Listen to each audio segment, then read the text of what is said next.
Hello and welcome to the Way to Live Well podcast. My name is Anna Maria and I'm your host.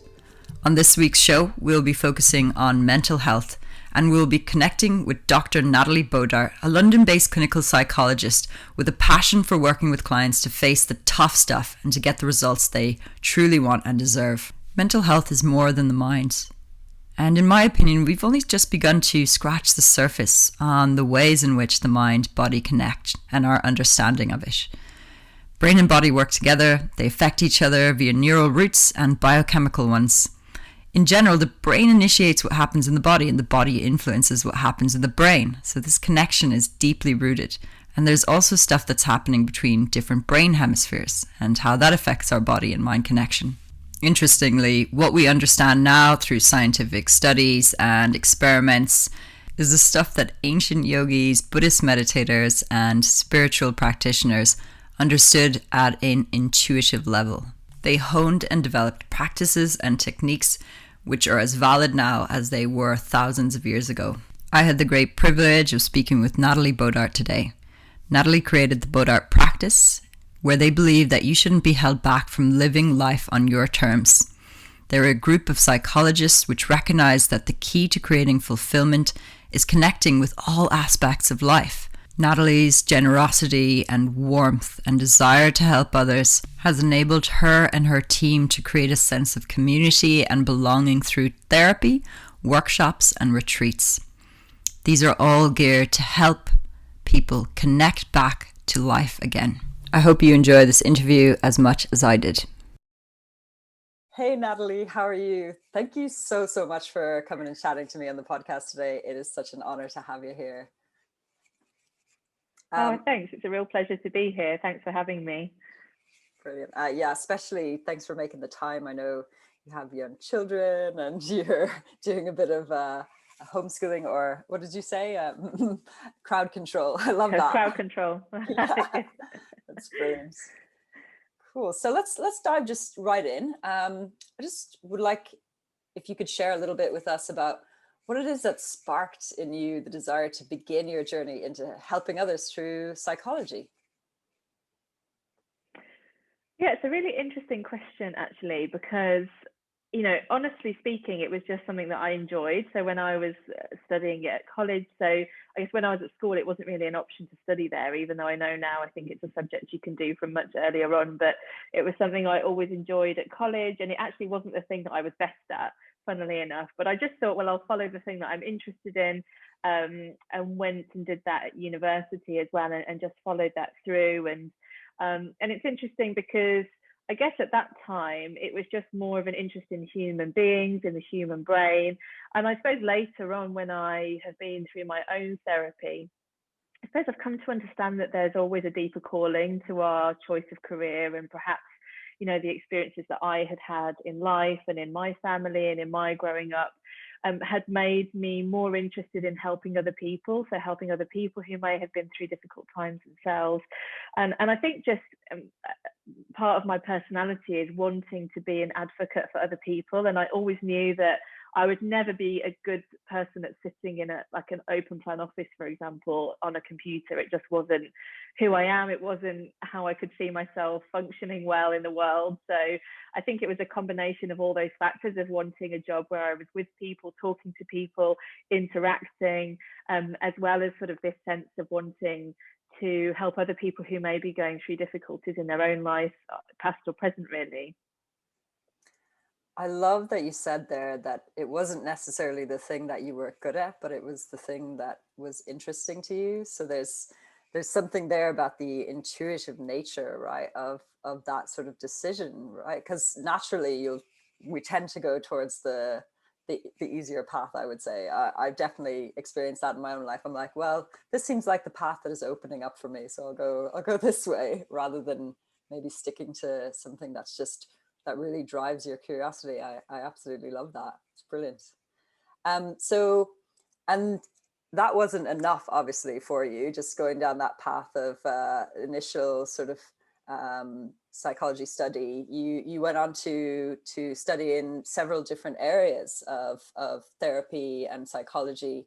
And I wonder if you could maybe go into a little bit of detail about what exactly it is that you practice, what it is that you do, and what you feel passionate about within that sort of field.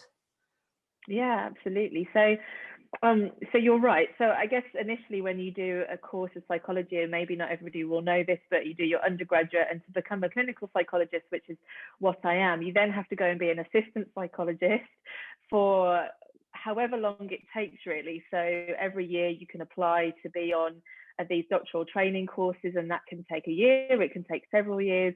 And in that time, you're really expected to be an assistant in different services, really. So to work with different types of clients, different kinds of services. And again, we do that when we're training in our doctoral training as well. I often say it's a bit like medical students, in as much as, you know, we work with elderly people, we work with young people, we work with inpatients and outpatients. So we have a very generic and general training like that. So you know, I suppose as a process of doing that, you get to find out a bit more about what you enjoy, about what you're good at, about the direction that you want to go in.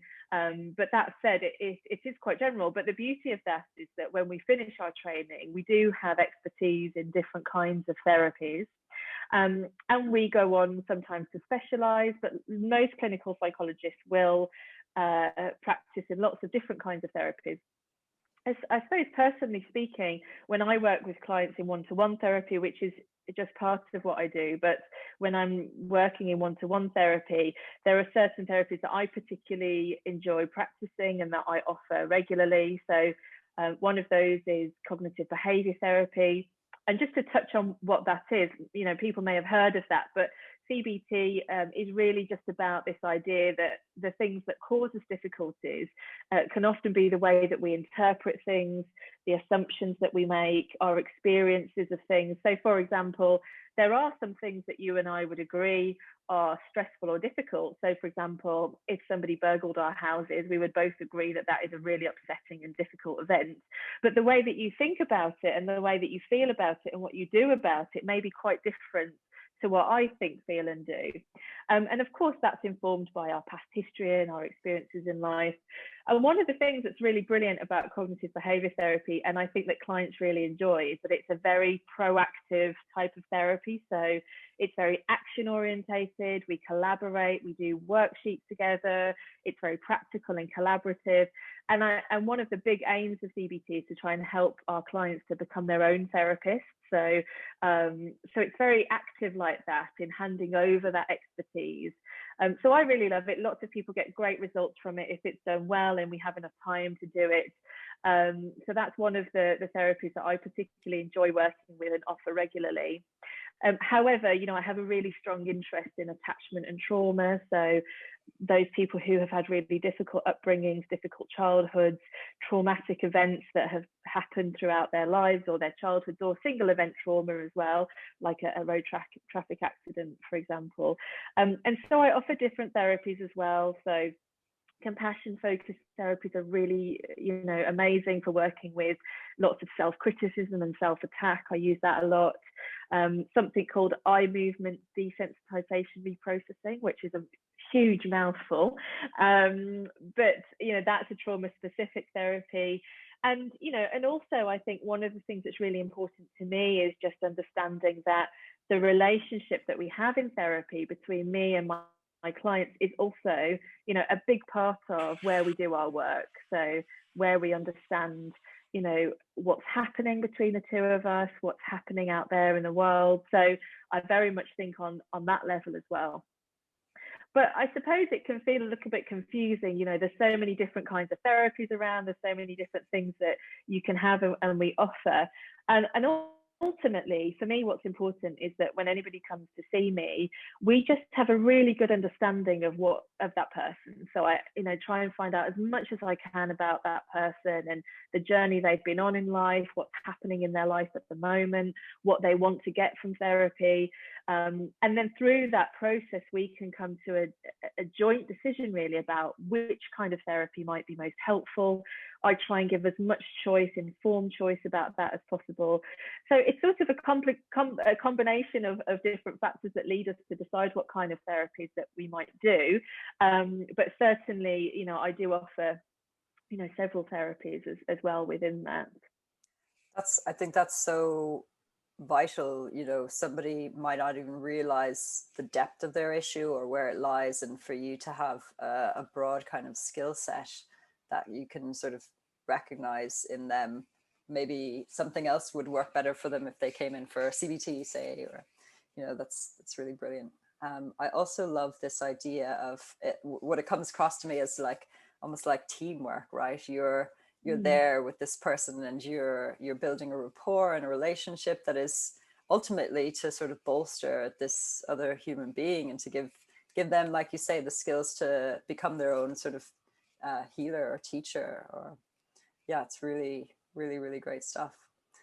My dentist said to me the other day, and it was this thing that clicked for me. I was like, but of course, you know, she was like, we're a team, you know, I'm going to teach you some things about taking care of your teeth, and you're going to be able to take that away. And I was like, that's what it should be. You know, it's like all of these relationships we have with people who help us in our lives. It is that sort of skill of being in a team and working towards your own health and mental well-being, right?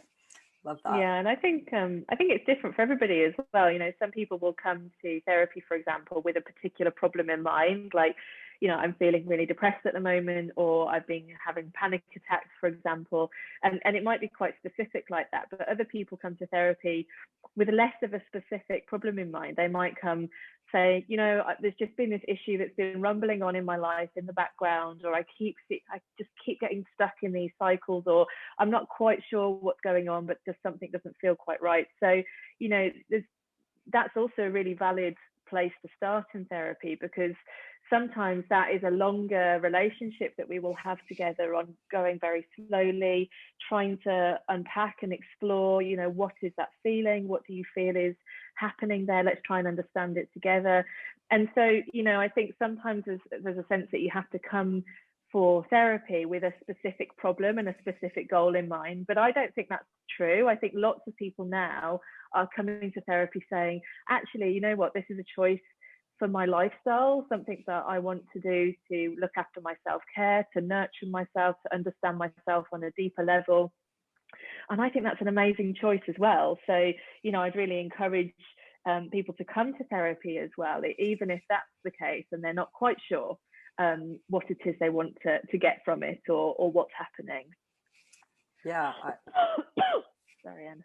That's okay. That makes so much sense, you know, and I think that those are the things that maybe stifle us the most, the stuff that we don't know why, right? If there's something getting in the way and you can't quite put your finger on it, and you don't really know where to turn, you know, it's, yeah, that's exactly when you can't help yourself in a way because you're too close to the wall, say, or the forest. You can't see the trees through the forest.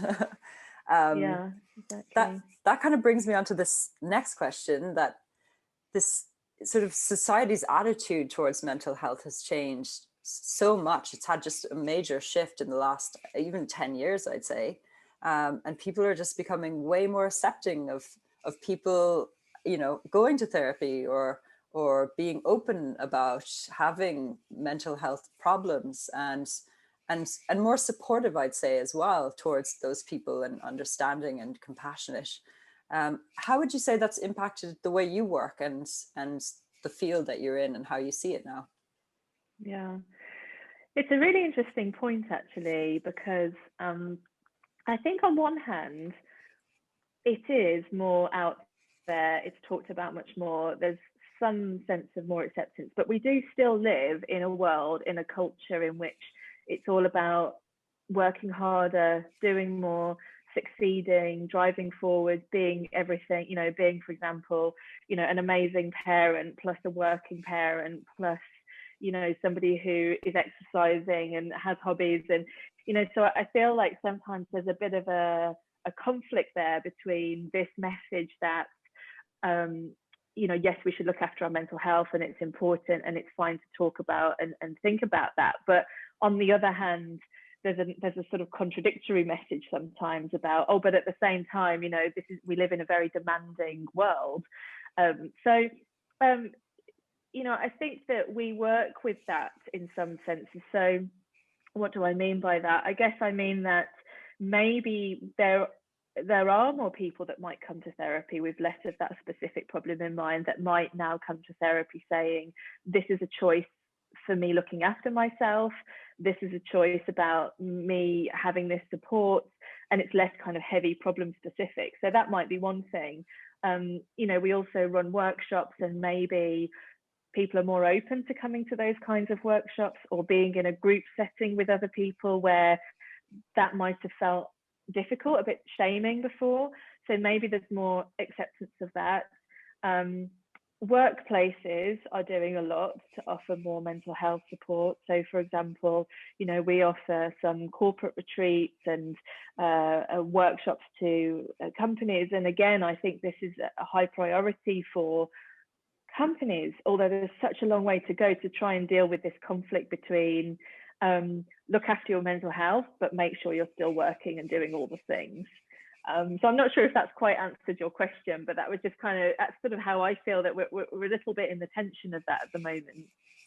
Absolutely. I agree, based on people I come across, clients in my own work and students of yoga. It is this tension, there is a lot being offered, but at the same time, you do need to complete tasks and reach goals. So even if it means it's at the expense of your own sleep, or being able to, because obviously living in the UK, we have very short days, especially at this time of year. When do you go out and do your exercise? When do you get out into daylight?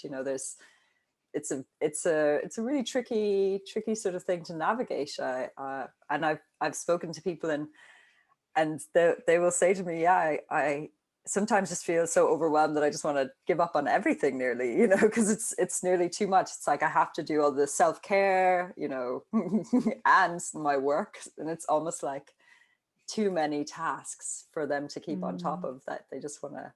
So it's a tricky balance for sure.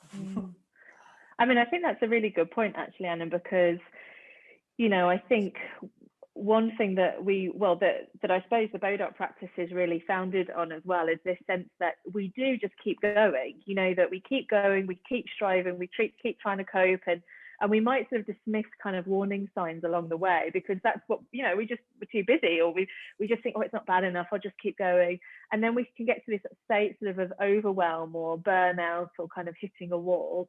And what happens then is, of course, we can get into this very disconnected place of, cutting off from people around us, or feeling quite disconnected from ourselves, really. So I feel like whether you come to a workshop, whether you come to therapy, however it is that you engage with mental health, it's about creating these spaces in which we can start to reconnect. So reconnecting with ourselves, but reconnecting with other people, reconnecting with our sense of health and well-being.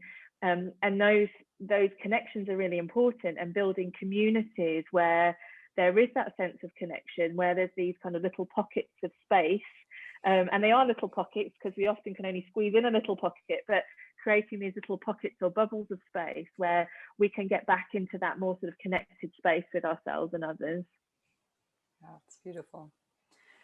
I guess the other interesting point about that, and the way society has come a long way, is that there's also a part of society that just really hasn't, I suppose. And there is that sort of striving mentality and type A personality that is kind of still dominant in the world, I would say. It's like you get all these accolades, and that's what you get sort of commendation for. So even if you are aware of your sort of limits of being able to push yourself, there's still that underlying push from society. So what do you think we could do as a society to help further reduce the stigma around talking about your own limits within your body's capacity to fulfill these kind of deadlines, or just in terms of your own mental health and being able to take on so many tasks?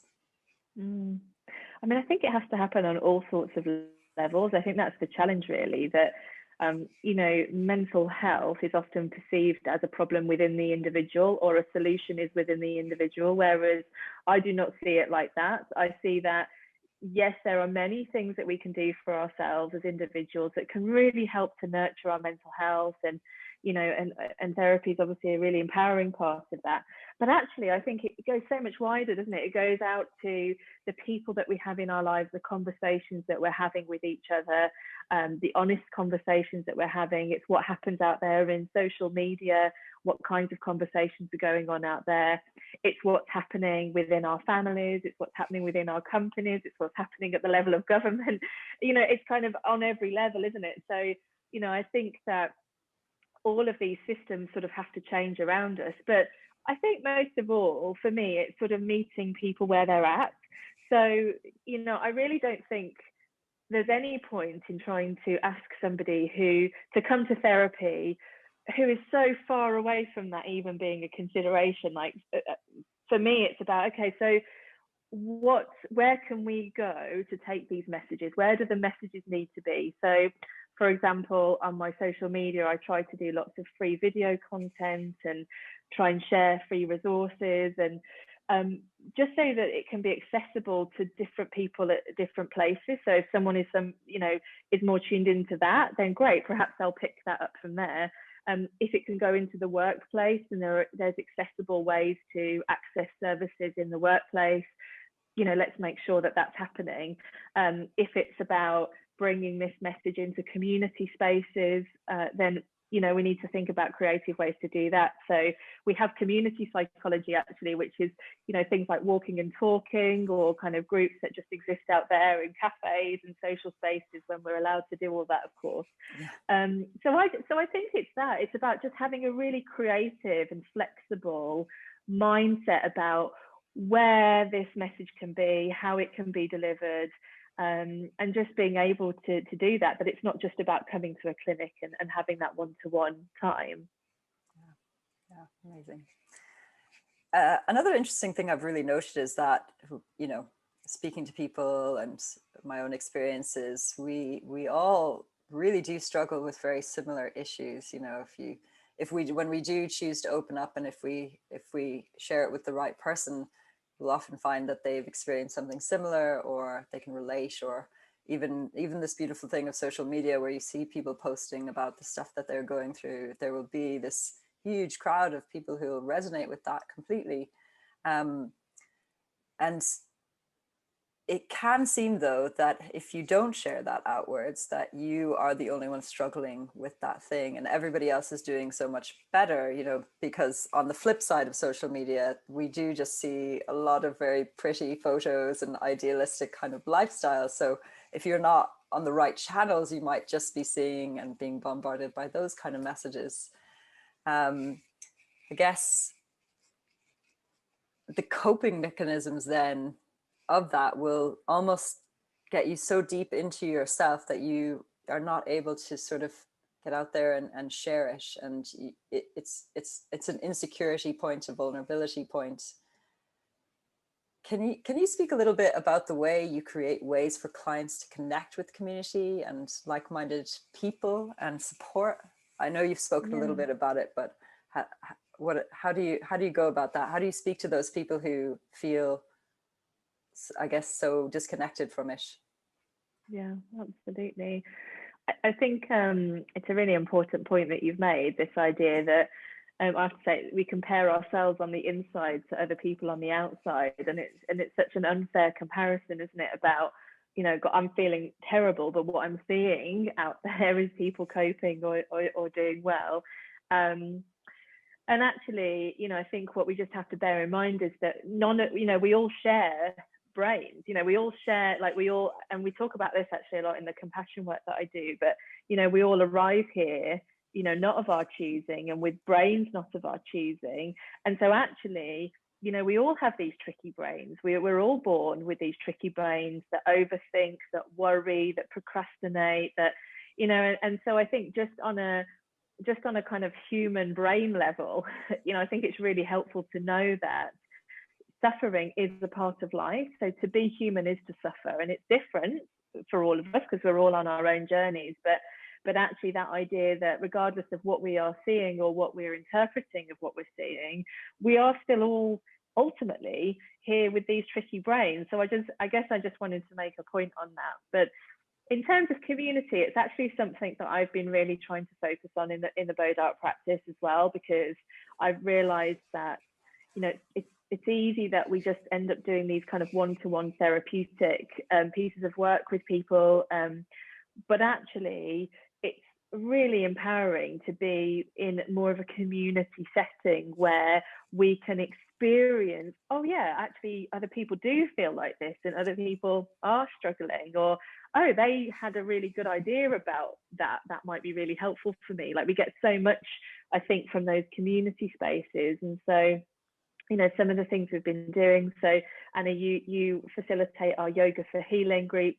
So what I guess what we've been trying to do is to try and create more of sort of what I would call mini teams for people. So they might just come for the individual therapy, but alongside that, there's the option to, for example, work with nutrition, or there's an option to work with the body in yoga and using meditation, and actually to be in a room with other people who are working on their mental health. Not that they have to go and share lots of very personal details, but just to actually be there in a room with other people and feeling held and supported and contained and understood by the other people that are there with them, and have that sort of physical sense of being in a community. And I suppose that's sort of how social media should operate as well. And you know, I guess having that community there, which is more of a distance community, but still, you know, a place where we come together and we can comment and we can talk and we can share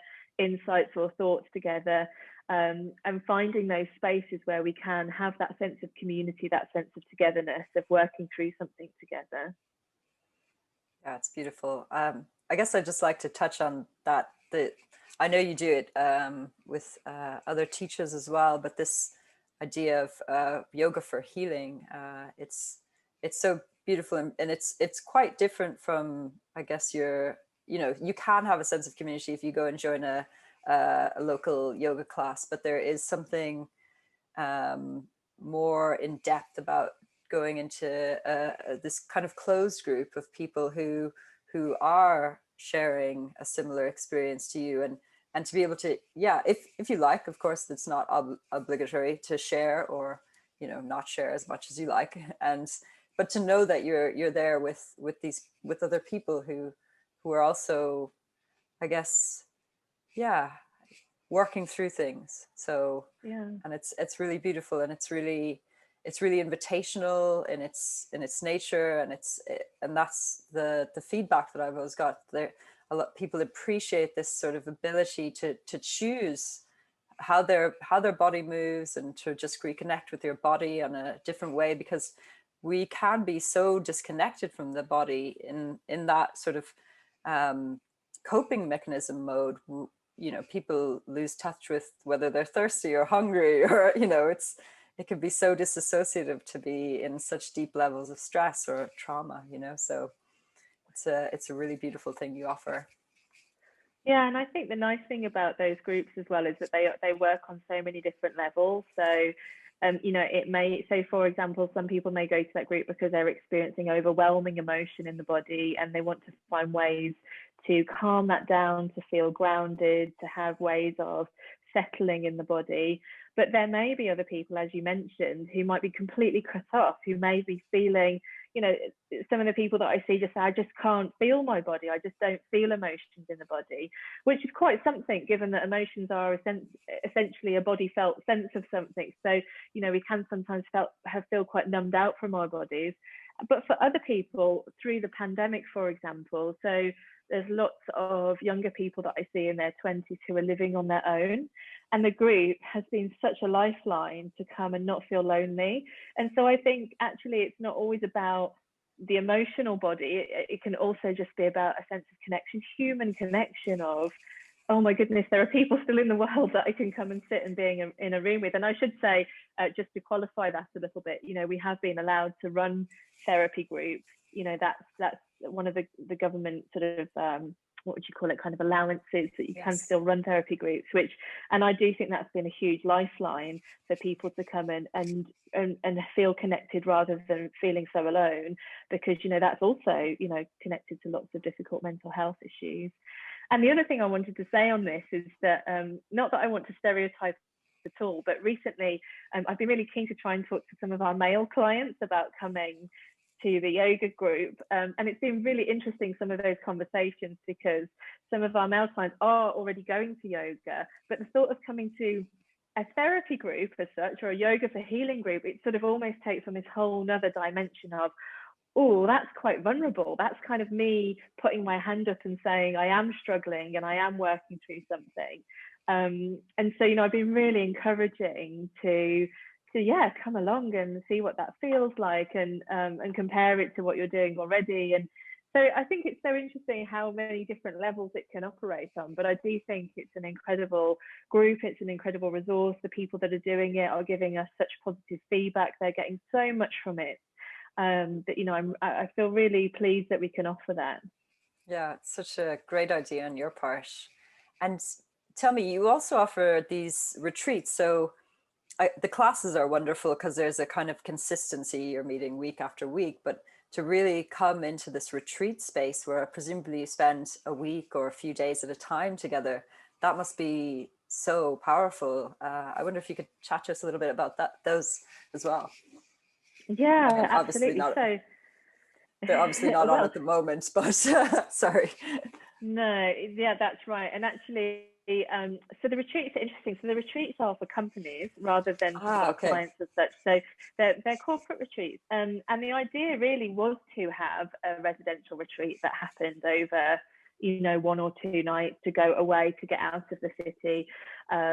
I do them in collaboration with Laura Gay Eastley. So she's another yoga teacher, meditation teacher that I work with. She lives on the Isle of Wight, so she's not local to us in London. Although she was coming and she used to work at Try Yoga, so that's how I met her originally, but now she's over on the Isle of Wight. But so that was the idea initially, but actually, as time has gone on, we've realised that maybe, that's quite a bigger investment of time actually for companies and for employees. I mean, we are going to still work towards that because we think going away and making that space is hugely beneficial. But now actually, the most recent one that we're doing, we're doing one next month for a company, which is a half-day retreat. It's going to be online. So retreat is really just this idea of retreating away from, the chaos, the busyness, the demand. So creating that retreat type space for the people that come along. We are very much focused on this idea that, bringing mental health into the workplace, being able to have a space where we are using things like meditation, we're using things like stretching. So typically when we sit at a desk, and particularly since we've all been working at home and hunched over laptops and things, our bodies have really, not done very well from this at all. So, particularly Laura's part of that is about focusing on, using movement, using breath work in a particular way that focuses on the troubles that we might have when we're at work and focused and tense at work.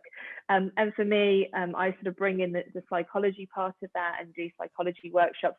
They're sort of tailored and bespoke, really, depending on what the company's particularly focusing on. So different companies might have different mental health themes or priorities, or see it as a particular topic that they want us to focus on. But the one, for example, the theme that we've got for our February one, because everyone is feeling so exhausted and fed up and depleted, given that, we're talking in January, we're into however many months of the pandemic and lockdown, everyone I think is really struggling, especially with it being winter. So this theme that we're doing in February for the company we're working for is all about reconnection and re-energizing. And so, I'll be in my workshop, we'll be very much focusing on how we can still feel that our life has purpose and meaning if we focus on our values, how we work with the things that get in the way of that in terms of, difficult thoughts, difficult feelings.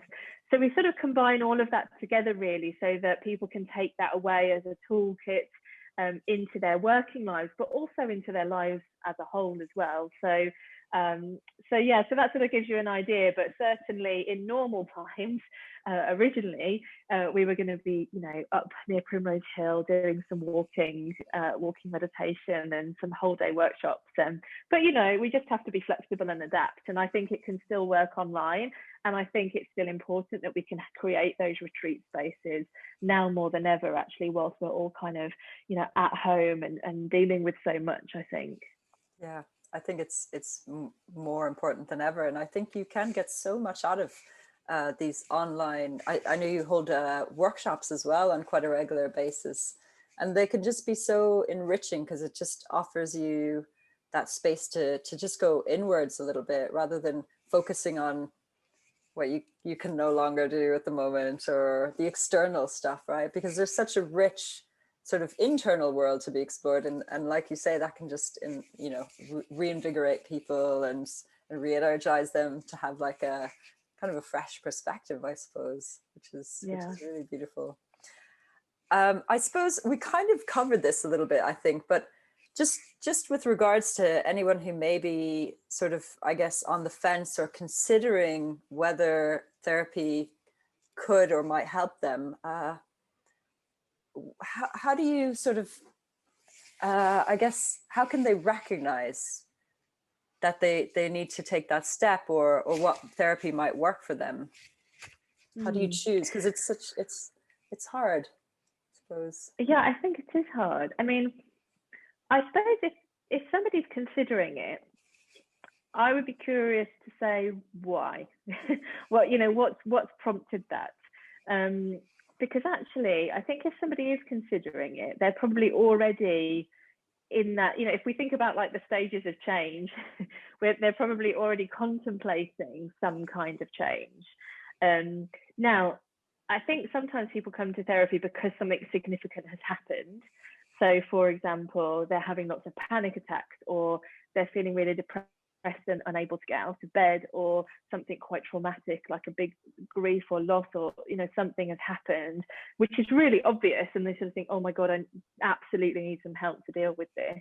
I'd normally say that this idea that we kind of cope as best we can until we hit that wall.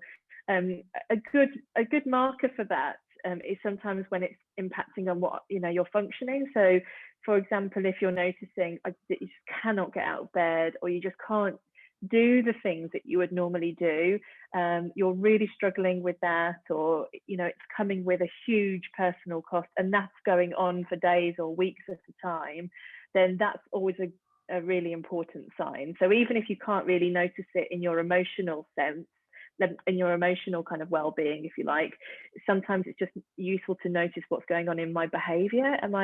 And sometimes it might be about using coping strategies that are not particularly helpful. So some people come to us and they'll say, I've just been drinking a lot more than I would normally do, or I'm just not answering any of my friends' messages and everyone's worried about me, or I've been using drugs, for example, or I might be harming myself in some way. Those are always kind of behavioral warning signs, if you like. So there's sometimes picking up on those signs in yourself. But equally, I think, like I was saying before, for some people, it is just something about, I just keep getting stuck in this same pattern. So some people will come and say, I really want to get ahead in my career, and I just cannot go for that promotion, or I cannot take that next step. Or they might say, I just can't seem to find a good relationship in my life. And it's like a repeating pattern that's just been eating away at them. And so, you know what, I've had enough. Now's the time that I need to do something about it. But I would say, whenever you're on the fence, I just get in touch. I think, one of the things that we offer through our website is a free call with me. So I offer these little 15-minute free calls. You can book straight into my diary. And some people do speak to me and they're like, I'm just not sure. What do you think? I'm so happy to have that conversation. And, just by making that call is no commitment on your behalf. You don't have to take that next step. But if you're mulling it over and wanted to have an opinion on that, then whether it's me or whether it's another psychologist, we're always so happy to help people to try and reach that decision, whichever way it might go. And even if it's not therapy, for example, it might be that I say, well, actually, it sounds like this other thing could be helpful, or it sounds like you might want to look into this. So, I'd always encourage people just to make contact and just to ask the question. there's absolutely nothing wrong with that at all. Yeah, that's really lovely. I would definitely agree that just even just speaking to someone, it can just alleviate whatever is kind of weighing upon you, even like you say 15 minutes, and then it just gives you a little bit more clarity as to going further. And I recommend therapy if you have, I think we've all we could all do with a really good listening ear, and somebody who cares and has kind of insight into human behavior, because that just offers us so much. I think it it can be such a relief to know that what you're going through and your patterns are pretty common, or could be common, and other people have gone through it before, and there is ways to work through it, and I think that's it's really valuable. I guess the other thing that I would be curious about is what is really exciting you and new development wise in kind of understanding the human brain and neurobiology or psychology wise. Yeah, absolutely. It's interesting because after I did my doctorate, obviously I'm the eternal student, but after I did my doctorate, I did do a diploma in clinical neuropsychology. I've not gone down that road. So neuropsychologists typically work with people who might have had some brain injuries or have some, difficulties in the brain for one reason or another. I've not put that very well, but you know what I mean. But I do still have an absolute fascination with the brain and what goes on in the brain and how the brain relates to therapy and how we feel. And I don't think it's necessarily new, but certainly this idea, which I just blows my mind every time, really, this idea that we have just such a capacity for plasticity in the brain. So, you might have heard the term sort of cells that fire together, wire together. So, as we develop through our lives, there are critical periods in which the brain is functioning in different ways, that the synapses are being pruned and our neural networks are being developed, the way that we understand things, and those connections can be also impacted by the life that we lead and the experiences that we have, but it doesn't end there. And this is what's so fascinating, that our brain can be constantly changing, that we have the capacity for learning new things, for making changes, even as we go into our older adult years as well.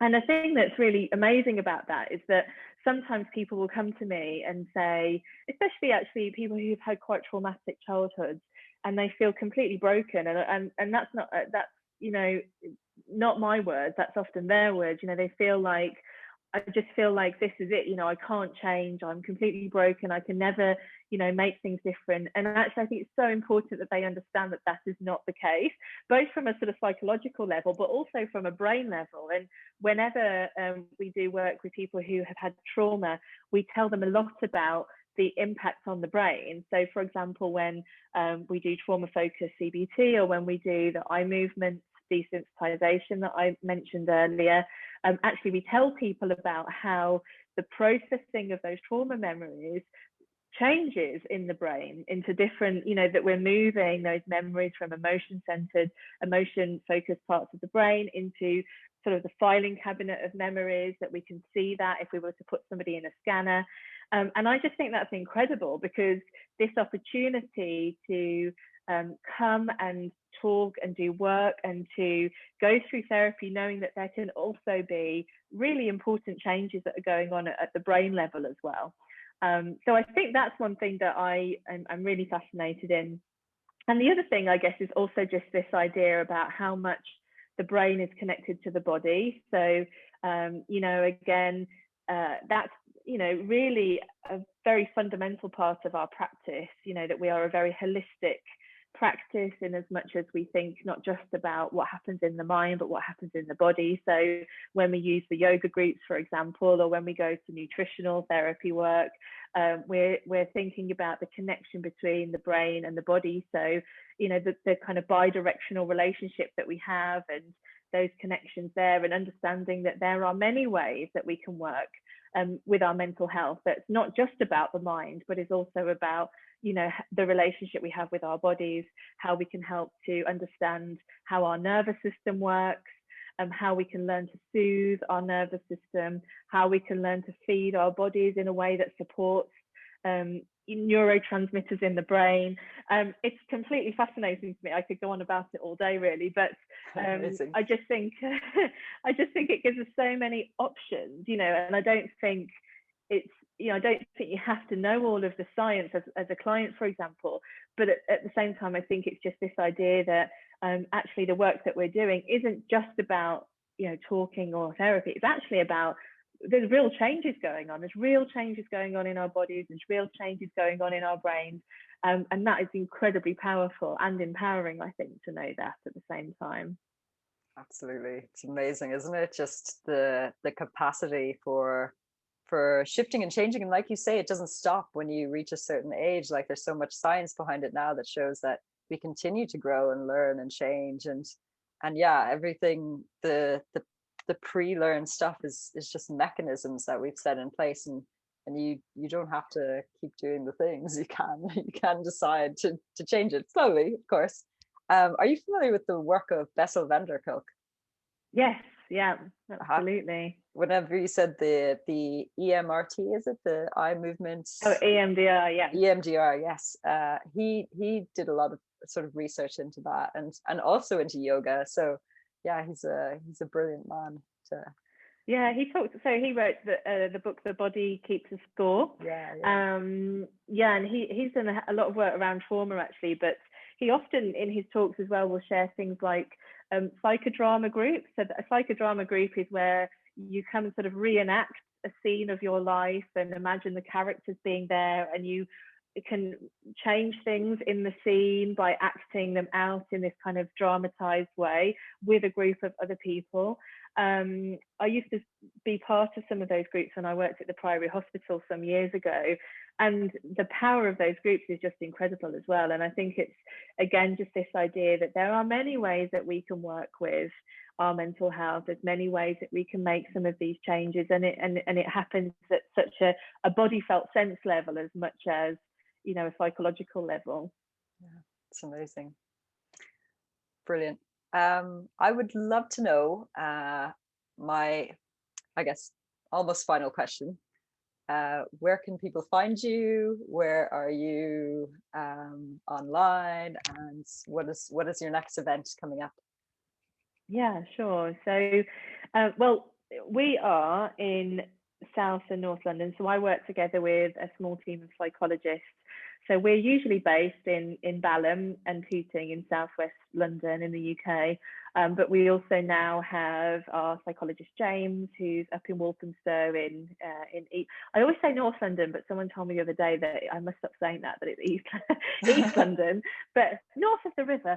Yeah. So in normal times you would find us there in our clinics. At the moment we're mostly online, and in any case we've always partly been online because some of our clients don't live nearby. Some of our clients are overseas, and some of our clients travel a lot as well. So, but you can find us on our website. It's a good place to start. So we're the bodartpractice.co.uk. I'm sure that you'll probably link to that in your show notes anyway.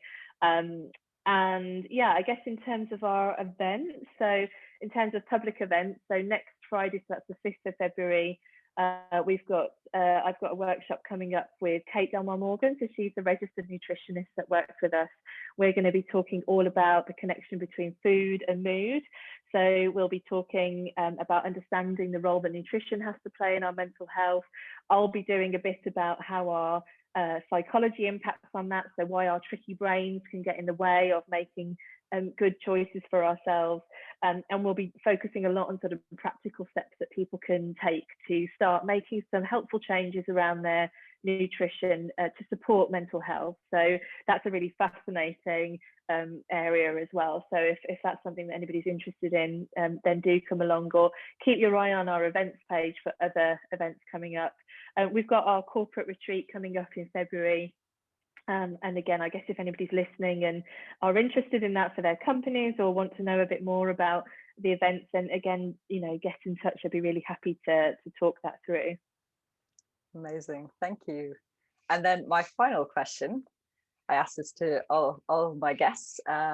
What does it mean to you to live well? That's a really good question. I was thinking about this actually, and the word, it's just balance, isn't it? I think it's that balance between, doing something.